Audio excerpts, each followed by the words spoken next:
Right friends, today I have a piece from Switzerland. It's manufactured by one of the lesser known brands out there. Very sort of entry-level piece, and it's a piece that I don't really have many of. Firstly, it's a quartz piece, and so battery operated, and secondly it's one that I've always wanted to get, and that is a ceramic watch. Okay, I don't quite have the funds yet to get a full-on Swiss automatic ceramic watch, so I thought I'd sort of, just treat myself to a little taster first. Okay, and this is the watch in question. It's by a company called Parrera, and it's a sports chronograph model there, and it is all in full ceramic,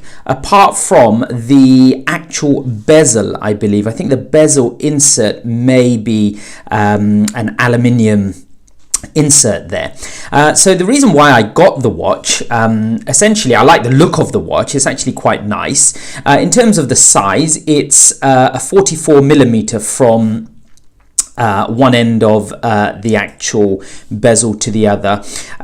Probably measures a little bit more with the actual crown itself, and lug to lug is about 50 millimeters.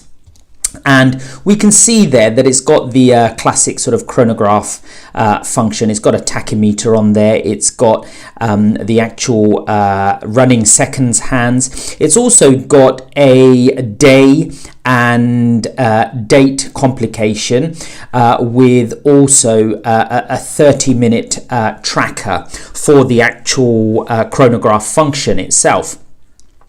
The pushers themselves, I mean, it's not bad. I mean, this piece in particular was around £300, so around, $450. Very entry level. Now, if I show you the actual chronograph sort of pushers in action, there's not a great feel to it. I mean, you can't actually tell that it's been deployed, as it were. So we can see the seconds hands running there, and then obviously press it one more time to stop it, and then to reset it you've got the other button just there. Now watch what happens as I sort of do that. The first thing you'll notice is it's a very slow operation, and not only is it slow, it doesn't sort of fully match up to 12 o'clock, and the 30-minute interval hand doesn't actually reset as well to 0.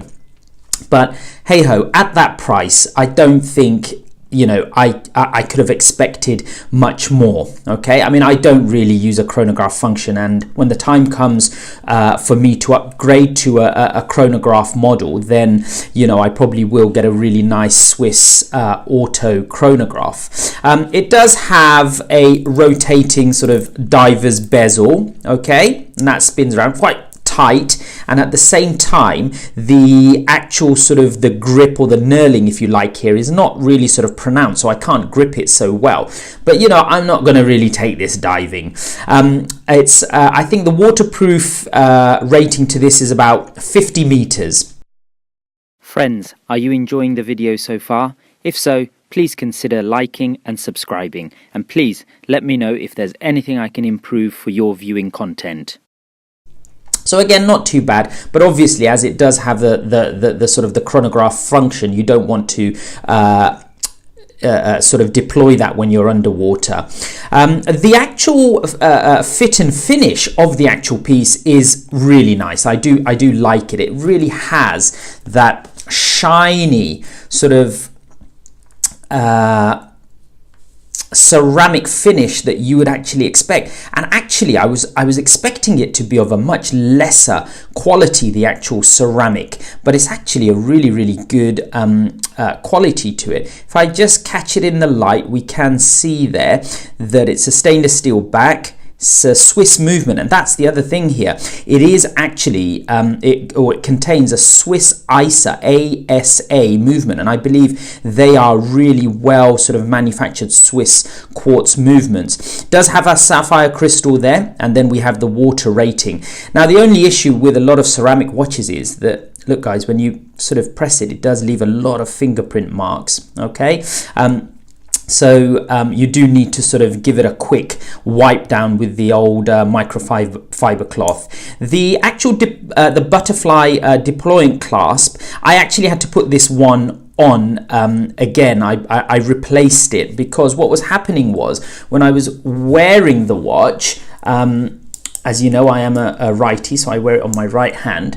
When I was wearing it, and as I was doing a bit of bending like that, it would just sort of engage and it would just open. So I replaced the actual butterfly clasp there.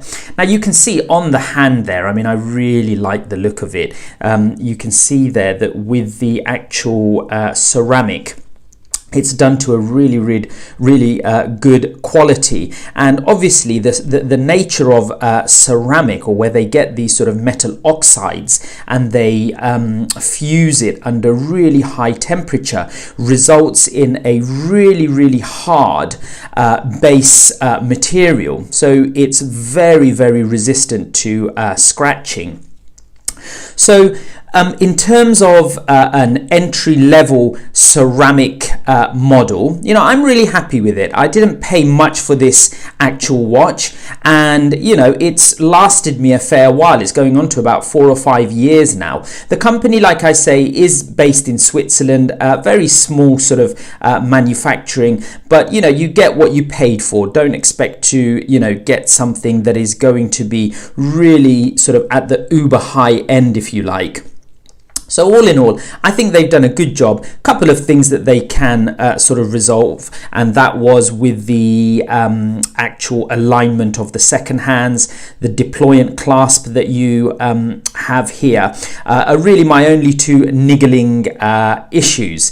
But the rest of it, I think in terms of the execution, the way that it sort of wears on the wrist, the way that I can sort of pair it sort of up and down with clothing, I think they've done a fairly good job on here.